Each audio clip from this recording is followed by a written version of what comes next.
நீங்களும் நடக்க போகுதுன்னு தான் சொல்றீங்க. ஆனா பெருசா கூட்டணிக்கு யாரும் வந்த மாதிரி தெரியலைங்க. நீங்க வரணுன்றதுக்காக ஆரம்பிக்கப்பட்ட கட்சி இல்ல, நீங்க தானே ஓடி வரீங்க. பதட்டப்படாதீங்க. 2026 தளபதிக்கானது தான், அதில் மாற்று கருத்து இல்லை, மக்களுக்கானது தான். நல்ல செய்திகள் வரும். தாவேகாவுடைய மாவட்ட செயலாளராக அஜித் அவர்கள் இப்போ வந்து நியமிக்கவே, மாவட்ட செயலாளர் அவங்க செயலாளராக அறிவிக்கவே இல்லைன்னு சொல்லி அவங்க வந்து கேட்குறாங்க இல்லைங்களா? நீங்க ஊடகவியலாளராக சொல்லுங்க.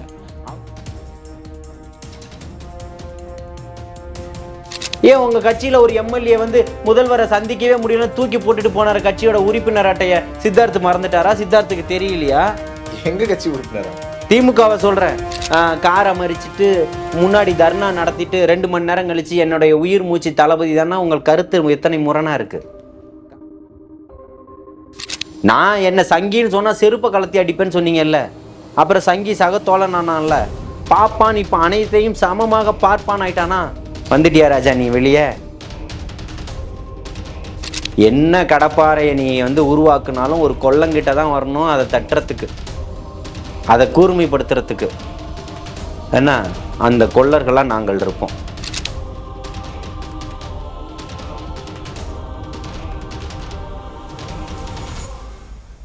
ஜாம்பவான் டிவி நேர்களுக்கு வணக்கம். என்று நம்மோடு நேர்காணல் பேசுவதற்காக தாவேகாவினுடைய ஆதரவாளர் திருமிகு ஜல்லிக்கட்டு ஜலீல் அவர்கள் நம்ம இருக்கிறார். வாருங்கள் அவரோடு பேசலாம். சார் வணக்கம். சார் வாழ்த்துக்கள். என்ன சார் நடக்குது தமிழக வெற்றி கழகத்தில்? காங்கிரஸ் திடீர்னு கூட்டணிக்கு வரப்போகிறதா சொல்கிறாங்க. நவீன் சக்கரவர்த்தி அவர்களோட பேசினதாலாம் சொல்கிறாங்க. எப்படி பார்க்குறீங்க? இல்லை, இது வந்து கடந்த கால நிகழ்வுகள், போன மாதத்தில் நடந்த நிகழ்வுகள். ஆனால் நான் வந்து ஆரம்பத்துலேருந்து சொல்லிக்கிட்டு இருக்கிறேன், திமுக கூட்டணி உடைய போகுது அப்படின்னு சொல்கிறது. காங்கிரஸ் வராங்களா இல்லையான்றதெல்லாம் அதெல்லாம் இன்னும் ஆயிரம் கேள்விக்கணைகள். புரியுதுங்களா? திமுக கூட்டணி உடையுதுன்றதில் எந்த விதமான மாற்று கருத்தும் இல்லைன்னு நான் பலமுறை பதிவு செஞ்சுருக்கேன். அதனுடைய தொடர்ச்சியாக இன்றைக்கி காங்கிரஸ் கட்சியில் இருக்கக்கூடியவர்கள், காங்கிரஸ் கட்சியினுடைய தொண்டர்கள், செயற்குழு உறுப்பினர்கள், பொதுக்குழு உறுப்பினர்கள், இங்கே இருக்கக்கூடிய ஒரு சில சட்டமன்ற உறுப்பினர்கள், புரியுதுங்களா, எப்படியெல்லாம் இல்லை மேலிடத்தில் கூட இருக்கக்கூடியவர்கள், தலைமையில் இருக்கக்கூடிய முக்கியமான பொறுப்பில் அங்கம் வகிக்கக்கூடியவர்களுடைய மனநிலை இன்றைக்கி எப்பேற்பட்டதாக இருக்குது அப்படின்றத வந்து மற்ற ஊடகங்கள் வெளிச்சம் போட்டு காட்டிக்கிட்டு இருக்கு. இதை வந்து நான் மிகைப்படுத்தி சொல்லணுன்ற எந்த அவசியமும் இல்லை. அதுதான் இன்றைக்கி அரசியல் காலமாக இருக்குது. இதை நான் 6 மாதத்துக்கு முன்னாடியே சொல்லிட்டேன், இதுதான் நடக்க போகுதுன்றதையும். நீங்களும் நடக்க போகுதுன்னு தான் சொல்றீங்க. ஆனால் பெருசாக கூட்டணிக்கு யாரும் வந்த மாதிரி தெரியலையே. நீங்கள் வரணுன்றதுக்காக ஆரம்பிக்கப்பட்ட கட்சி இல்லை, நீங்கள் தானே ஓடி வரீங்க. தமிழக வெற்றி கழகம் எந்த கட்சியினுடைய அலுவலகத்தின் வாசல்லையும் போய் நிற்கல. இல்லை, நீங்கள் தான் சொன்னீங்க தமிழக வெற்றி கழகத்தை நோக்கி நிறைய பேர் கூட்டணிக்கு வர போகிறாங்கன்னு சொன்னீங்க. ஆனால் இப்போ வரைக்கும் ஒரு அப்டேட் கூட இல்லையே. என் நாளைக்கு எலெக்ஷனா? இன்னும் 6 மாதம் இருக்குது. இன்னும் 4 மாதம் 5 மாதம் இருக்குது. சரி, 4 மாதம் இருக்குது. 4 மாதம் இருக்குல்ல, அதுக்குள்ளே உங்களுக்கு என்ன அவசரம்? 4.5 ஆண்டுகள் பொறுத்தீங்கல்ல, இன்னும் 4 மாதம் பொறுக்க மாட்டீங்களா? வெயிட் பண்ணுங்க. இல்லை, வெயிட் பண்ணுங்கன்னு நீங்கள் சொல்கிறீங்க. ஆனால் ஒரு சின்ன ஒரு அறிகுறியாக தெரியணுமே. இப்போ நீங்கள் தானே சொன்னீங்க, காங்கிரஸ் தலைவர்கள் எல்லாருமே பேசிக்கிட்டு இருக்கிறாங்க, இந்த பக்கம் வருவதற்கான ஒரு பேச்சுவார்த்தை நடக்குது இருக்குது. இல்லை, நீங்கள் உங்களுடைய கேள்வி அதுதானே, வருவதற்காக இருக்கிறாங்களோ அப்படின்ற கேள்வி தானே வருது. அப்போ உங்கள் காதிக்கு செவி வழி செய்தியாக வந்துக்கிட்டு தானே இருக்குது, ஊடகங்களுக்கு தகவல் கசிந்துக்கிட்டு தானே இருக்குது. அப்புறம் ஏன் பதட்டப்படாதீங்க. 2026 தளபதிக்கானது தான், அதில் மாற்று கருத்து இல்லை, மக்களுக்கானது தான். நல்ல செய்திகள் வரும். இன்னொன்று, சில திமுக ஆதரவாளர்கள், திமுகவினுடைய அரசு விமர்சகர்கள், இவங்கெல்லாம் என்ன கேட்குறாங்க அப்படின்னா, உங்களுடைய கொள்கை தான் என்ன, உங்களுடைய கொள்கையவே நீங்கள் சொல்லவே மாட்டேங்கிறீங்க. யார் தொடங்கி யாரு? திமுகவினுடைய அரசு விமர்சகர்கள் அவங்கெல்லாம் கேட்குறாங்க, உங்களுடைய அவங்களுக்கு என்ன அவசியம்னு கேட்குறேன். கொள்கையை சொல்றாங்க. ஐயா, அவங்க யாருக்கான ஆதரவாளர்கள், யாருக்கான அரசியல் விமர்சகர்கள்? திமுகவினருக்கு தானே. திமுகவுடைய கொள்கை என்னன்னு கேட்கட்டும்.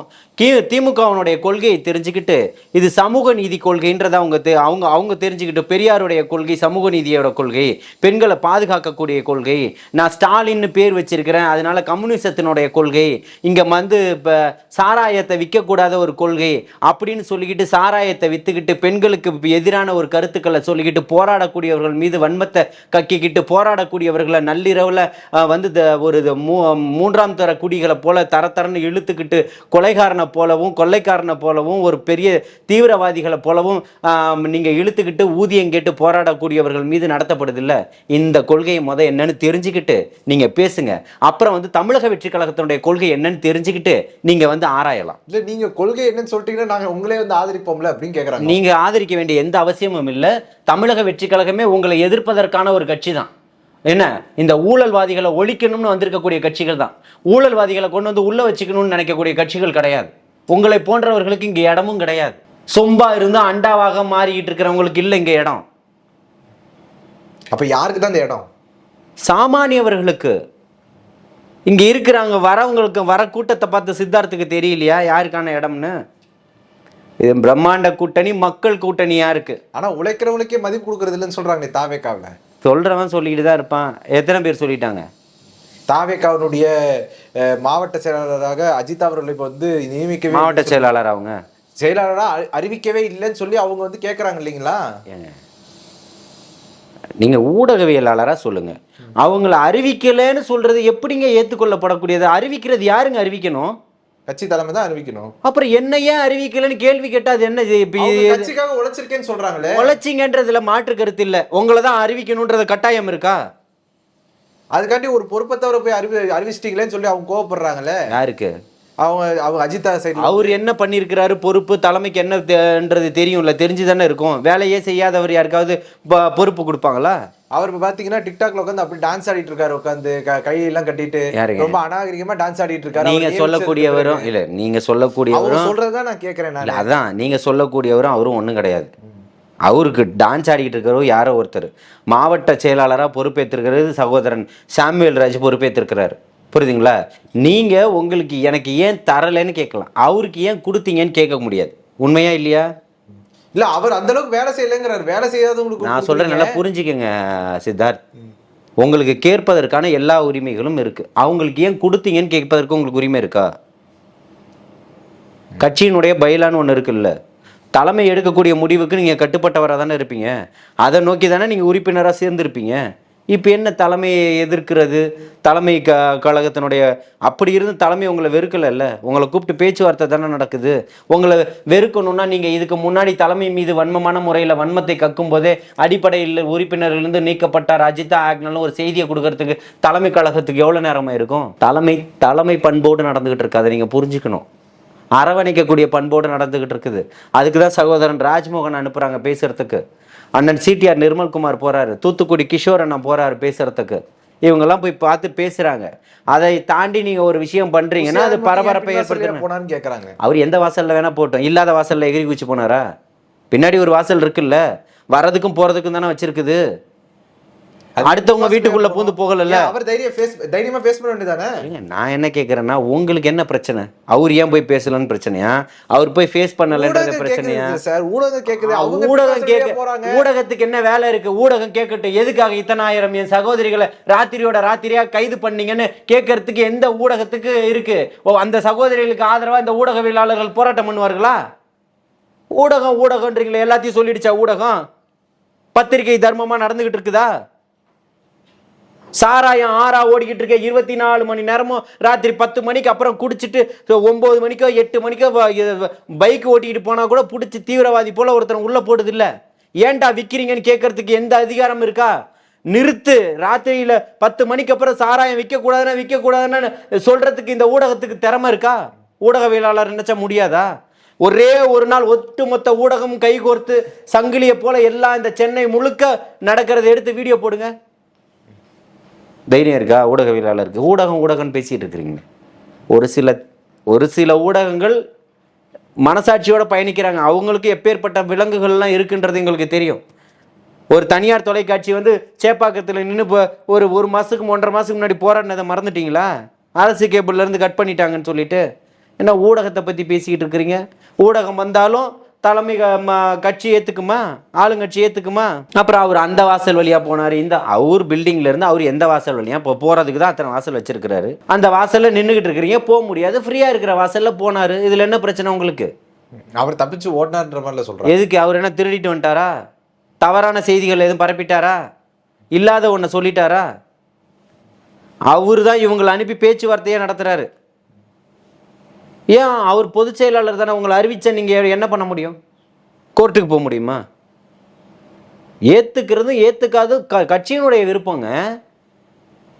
ஏன் உங்கள் கட்சியில் ஒரு எம்எல்ஏ வந்து முதல்வரை சந்திக்கவே முடியலன்னு தூக்கி போட்டுட்டு போனார் கட்சியோட உறுப்பினர் அட்டையை? சித்தார்த்து மறந்துட்டாரா? சித்தார்த்துக்கு தெரியலையா? எங்க கட்சி உறுப்பினரா? திமுகவை சொல்கிறேன். திமுக தலைமை கழகத்தில் உறுப்பினர் அட்டையை தூக்கி போட்டு போனார்ல, சித்தார்த்துக்கு அது தெரியலையான்னு கேட்குறேன். அது பேசணும்ல. இல்ல தாவேக்கான தாவேக்கா பத்தி தானே பேச முடியும், திமுகனா திமுக காரண்ட தானே பேச முடியும். எதுக்கு? இல்ல தாவேக்கானா தாவேக்கா பத்தி தானே பேச முடியும், திமுகனா திமுக பத்தி தானே பேச முடியும். நிலை என்னன்றது தெரியுதா? ஒரு சட்டமன்ற உறுப்பினருக்கே என்ன நிலைன்றது தெரியுதா? அப்போ நீங்கள் வந்து காரை மறிச்சிட்டு முன்னாடி தர்ணா நடத்திட்டு 2 மணி நேரம் கழிச்சு என்னுடைய உயிர் மூச்சு தளபதி தானே, உங்கள் கருத்து எத்தனை முரணாக இருக்குது? காரை மறிச்சேன்னா மறிச்சதில் நில்லுங்க, தர்ணா நடத்துகிறோன்னா தர்ணாவில் உறுதியாக இருங்க. அதுக்கப்புறம் உயிர் மூச்சு எங்கள் தளபதி தான், அவருக்கு தான் நாங்கள் வேலை செய்வோம், கட்சி என்ன சொல்லுதோ அதை கேட்போம் அப்படின்ட்டு எதுக்கு பேட்டி கொடுத்துட்டு எந்திரிச்சு போகணும்? சகோதரி அஜிதா அக்னல் அப்ப அதனால தவறாக வழி நடத்துகிறாங்க. அப்போ அதனால யார் யார் அவங்க தவறா வழி நடத்துறாங்க? அவங்க பண்ணக்கூடிய செயல்கள் தவறான செயல். புரியுதுங்களா? ஒரு ஒரு ஒரு தலைவரனுடைய காரை மறிப்பது வந்து ஒரு தவறான செயல் தான், அதில் மாற்று கருத்தே கிடையாது. அவங்க திரும்பவும் நான் தளபதிக்காக தான் வேலை செய்வோம் கேட்காத செஞ்சிருக்கலாம். யார் கேட்கணும்? தலைவரை விஜய் வந்து கேட்டிருக்கலாம்ல. நீங்கள் 100 பேர் இதுக்கு முன்னாடி வந்து நீங்கள் தலைமை கழகத்தை வந்து கேட்டிங்களா? அதாவது சித்தார்த்து, உங்களுடைய மனசில் இருக்கிறத மொத்தமும் இங்கே காட்சியாக நடக்கணும், அப்படியா தான் சாட்சியாக மாறிடணும்லாம் நினைக்காதீங்க. கட்சிக்கு ஒரு கட்டமைப்புகள் இருக்குது, நீங்கள் அதன் வழியாக வரணும். எல்லா கல்வி விருது விழாவில் உங்களை அழைக்கிறாங்க, பொதுக்குழு விழாவில் உங்களை அழைக்கிறாங்க, எதில் அவங்க நிராகரித்தாங்க பார்த்துருக்கீங்களா? அவங்க எல்லாத்துலையும் வந்திருக்காங்கல்ல, எதில் நிராகரிக்கப்பட்டிருக்காங்களா? வந்தவங்களை தூக்கிட்டு போய் வெளில போட்டாங்களா? தள்ளி நிறுத்திட்டாங்களா பவுன்சர்ஸு? அப்போ அதெல்லாம் சிந்திக்கணும்ல. ஆளுங்கட்சி இன்னைக்கு ஒன்று தேவைன்றதுக்காக ஒரு விஷயத்தை எடுத்து வச்சு பேசுது. மானங்கெட்ட திமுக இதையெல்லாம் பேசுமான்னு கேட்குறேன். இருக்கக்கூடிய மக்கள் பிரச்சனையை பேசுமான்னு கேட்குறேன். பேசாது. அதனால அதை பற்றி கவலைப்பட வேண்டிய அவசியம் திமுகவுக்கு வேண்டான்னு சொல்கிறேன். திமுகவில் இருக்கக்கூடிய பிரச்சனையை பாருங்கன்னு சொல்கிறேன். இப்போ தமிழக வெற்றி கழகம் அடுத்த கட்டமா இப்போ தேர்தல் வர்றதுக்கு இன்னும் 4 மாசம் தான் இருக்குது, தன்னுடைய அடுத்த கட்ட பணிகளை என்ன பண்ண போறாங்க அப்படிங்கிற ஒரு கேள்வி. ரொம்ப சீரும் சிறப்புமாக வெகுண்டெழுந்து ஒரு மிகப்பெரிய ஒரு ஃபோர்ஸாக, ஒரு சக்தியாக, ஒரு பிரைமரி ஃபோர்ஸாக இன்றைக்கி நின்றுக்கிட்டு இருக்கிறாங்க. அதே போல் களத்துலேயும் இன்றைக்கி நின்றுக்கிட்டு இருக்காங்க. அடுத்தடுத்த கட்டங்கள் வேலைகள் நடந்துக்கிட்டு இருக்கு. இப்போ நேற்று முந்தா நாள் கூட வந்து பார்த்திங்கன்னா மாவட்ட செயலாளர்களுடைய ஆலோசனை கூட்டம் நடந்துக்கிட்டு இருந்திருக்கு. மாநில நிர்வாகிகளுடைய இது தொடர்ச்சியாக அடுத்த கட்ட பணிகளை செவ்வனவே செஞ்சுக்கிட்டு இருக்கு. ரொம்ப சிறப்போடு செஞ்சுக்கிட்டு இருக்கு தமிழக வெற்றி கழகம். அதில் மாற்று கருத்து கிடையாது. தமிழக வெற்றி கழகத்தினுடைய விஜய் அவர்களை வந்து சீமான் அவர்கள் தொடர்ச்சியாக விமர்சிக்கிறார். அவருக்கு வேலை வெட்டி இல்லை, அதனால விமர்சிப்பார். அதுக்கு பதில் சொல்ல வேண்டிய அவசியம் இல்லை. புரியுதுங்களா? அதாவது ஒருத்தன் வந்து உண்மையான அரசியல் பண்ணுறீங்கன்னா 14 வருஷத்தில் நீங்கள் என்ன பண்ணீங்க? இப்போ எல்லாத்தையும் விட்டுட்டு பார்ப்பனிய கடப்பாறையை கொண்டுக்கிட்டு திமுக திராவிட கோட்டையை நொறுக்க போகிறேன்றாரு. அதனால மனநலம் பாதிக்கப்பட்டவர் போல பேசக்கூடிய உண்மையில திராவிட கோட்டையை இடிக்கலாம் அப்படின்னு அவர் சொல்றாரு. இந்த கருத்துல திராவிட கோட்டை செங்கல் இல்லை, அது வந்து ரத்தத்தாலும் சதையாலும் பின்னப்பட்டது, உணர்வுகளால் பின்னப்பட்டது. புரியுதுங்களா? அதை நீங்கள் வந்து எதை வச்சு இடிப்பீங்க? அது கடப்பாறையை வச்சு கடப்பாறை போகும் அது உள்ள. இப்போ நீங்கள் யாருன்றது வெளிச்சத்துக்கு வந்துருச்சா? நான் ஏற்கனவே சொல்லியிருக்கேன், நான் பச்சுவந்தின்னு சொல்லிட்டு. பச்சுவந்தியை விட அதிக வேகமான நேரத்தில் நிறம் மாறக்கூடியது யாருன்னு சொன்னேன்? சீமான்னு சொல்லியிருக்கேனா? நம்ம சேனலில் பேசியிருக்கேனா இல்லையா? இப்போ அது தெரிஞ்சிருச்சா? இப்போ நீங்கள் யாருக்கானவர்? யாரை எதிர்த்துக்கிட்டு இருக்கீங்க? தெரியுதா உங்களுக்கு? நான் என்ன சங்கின்னு சொன்னால் செருப்பை கலத்தி அடிப்பேன்னு சொன்னீங்கல்ல, அப்புறம் சங்கி சகத்தோழன் ஆனான்ல, பாப்பான் இப்போ அனைத்தையும் சமமாக பார்ப்பான் ஆயிட்டானா? வந்துட்டியா ராஜா நீ வெளியே? இதை தானே சொன்னோம். இப்போ தெரியுதா? சீமான் அடுத்த முறை இந்த 8% வாக்குகள் வாங்க முடியாது. சத்தியமிட்டு கூறுறேன், 8% வாக்குகள் பிராமணர்களுக்கு ஆதரவாக பேசினால பிராமணர்களுடைய வாக்குகள் இவருக்கு வர்றதுக்கு வாய்ப்பு இருக்கு அப்படின்னா சில பேர். யாருக்கு? ரெண்டு கையால் தலையை காலை மேலே தூக்கி தலைகீழாக நடந்து கையால் நடந்து போய் ஓட்டு கேட்டாலும் போட மாட்டாங்க. நீ நிமிஷத்துக்கு நிமிஷம் மாறுறவன்னு எல்லாத்துக்கும் தெரியும்.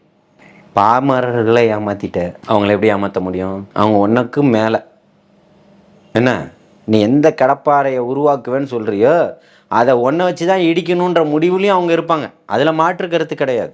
என்ன கடப்பாறையை நீ வந்து உருவாக்குனாலும் ஒரு கொல்லங்கிட்ட தான் வரணும், அதை தட்டுறதுக்கு, அதை கூர்மைப்படுத்துறதுக்கு.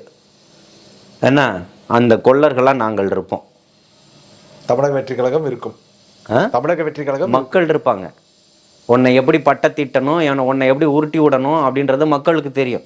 அதான் இப்போ கொஞ்சம் முன்னாடி சொன்னேன்ல, நீ 8% வாக்கு வாங்கினல்ல, நீ 8% வாக்குகள் இருக்கான்றதை பார்ப்போம். களத்தில் நீ அவர் எங்கே எந்த இடத்துல சீமானை விமர்சித்து பேசியிருக்காரா? இல்லை. நீ அவ்வளோதான், அவுட் ஆஃப் ஃபோக்கஸு. ஏன் அவர் சீமானை புறக்கணிக்கிறார் விஜய் அவர்கள்? சீமான் பெரிய தலைவர் இல்லை, அதனால புறக்கணிக்கிறாரு. சீமான் நாளொரு வேணியும் பொழுது இவர் தம்பிங்கிறாரு. அப்புறம் ஏங்க நீ 1000 சொல்லட்டும், சங்கிய சகத்தோழன்னு சொல்றாரு, அதையும் பேசுங்க. ஏன்னா ஆர்எஸ்எஸ்ஸுவை நக்கக்கூடியவனான்னு கேட்டாரு, இப்போ நக்கிக்கிட்டு இருக்காருல, அதையும் பேசுங்க. நக்கி பிழைப்பவர்களை பற்றி பேச வேண்டிய அவசியம் என்ன இருக்குது சித்தார்த்? அதனால சீமான் வந்து ஒரு பெரிய அரசியல்வாதியை இங்கே எடுத்துக்கல. ஏற்கனவே யாரும் இல்லாதனால 8% வாக்குகள் வந்தது. இப்போ கொஞ்ச நாளைக்கு முன்னாடி ஒரு 2 மாதத்துக்கு முன்னாடி வந்து பார்த்தீங்கன்னா ஒரு இஸ்லாமியர்கள் எல்லாம் வச்சு ஒரு சந்திப்பு நடத்திட்டு இருந்தாரா? இப்போ பிராமணர்கள் எல்லாரும் நீங்கள் சொல்கிறீங்கல்ல ஓட்டு போடுவாங்கன்னு, இப்போ சொல்லுங்கள், எந்த இஸ்லாமியராவது ஓட்டு போடுவாங்களா? போடுவாங்களா மாட்டாங்களா? ஆனால் இஸ்லாமியர்கள் ஆதரவாக தானே பேசிட்டு இருக்காங்க. நான் சொல்கிறது புரியலையா? நேற்று நடந்த சம்பவத்துக்கு பிறகு இஸ்லாமியர்கள் உங்களை ஆதரிப்பாங்களா எதிர்ப்பாங்களா? எதிர்ப்பாங்க. அது புரிஞ்சிச்சுல்ல. சித்தார்த்துக்கு புரிஞ்சால் மக்களுக்கும் புரிஞ்சிடும், எனக்கு தெரியும். புரியுதுங்களா? நீ இரட்டை வேடம் இடக்கூடியவன்றது எல்லாத்துக்கும் தெரியும், மக்களுக்கும் தெரிஞ்சிருச்சு. ஏற்கனவே பல ஆண்டுகளாக ஏமாந்துக்கிட்டு இருக்க சமூகம் இந்த சிறுபான்மை மக்கள் சமூகம், இஸ்லாமிய சமூகம். அது இன்னைக்கு கொஞ்சம் தெளிவாயிடுச்சு. இன்னைக்கு எந்த அரசியல் கட்சியினுடைய இஸ்லாமிய கட்சியினுடைய தலைவர்கள் திமுகவின் பக்கம் நின்னாலும் கூட மக்கள் இன்னைக்கு முடிவு பண்ணிட்டான் இவங்க அத்தனை பேரும் ஏமாத்திக்கிட்டு இருக்கிறாங்கன்னு சொல்லிட்டு திமுகவின் பக்கம் போய் நின்றுக்கிட்டு இருக்கிறாங்க. இஸ்லாமியர்களுக்கு நடக்கக்கூடிய அநீதிகளை எதிர்த்து கேட்க மாட்டாங்க அப்படின்ற ரொம்ப தெளிவாக இருக்கிறாங்க. அதனால இன்னைக்கு சிறுபான்மை மக்கள், இன்னைக்கு முஸ்லீம் மக்கள், குறிப்பாக இஸ்லாமியர்களுடைய வாக்குகள் தலைவர் தளபதியை நோக்கி பயணம் செஞ்சிருச்சுன்றது எல்லாருக்குமே தெரியும். இப்போ திருமாவர்கள் வந்துட்டு எங்களுக்கு வந்துட்டு இது ஒத்து வரல அப்படின்னா நாங்களே இந்த கூட்டணியை விட்டு வெளியே போயிடுவோம் அப்படின்லாம் சொல்லி இருந்திருக்கிறாரு. அதே சமயம் கூட்டணியில் வந்து ஓபிஎஸ்ஓ டிடிவி தினகரனோ வர்றதுக்கான வாய்ப்புகள் இருக்குன்னு செய்திகள்லாம் பார்க்க முடியுது. இதெல்லாம் எப்படி பார்க்குறீங்க? நான் தான் இந்த நிகழ்ச்சி ஆரம்பத்திலே சொல்லிட்டேன், இது மிகப்பெரிய ஒரு பிரைமரி ஃபோர்ஸ், முதன்மை சக்தின்னு சொல்லிட்டேன். வேற எப்படி பார்க்குறீங்கன்னு கேட்டால் வேற என்ன சொல்ல முடியும்?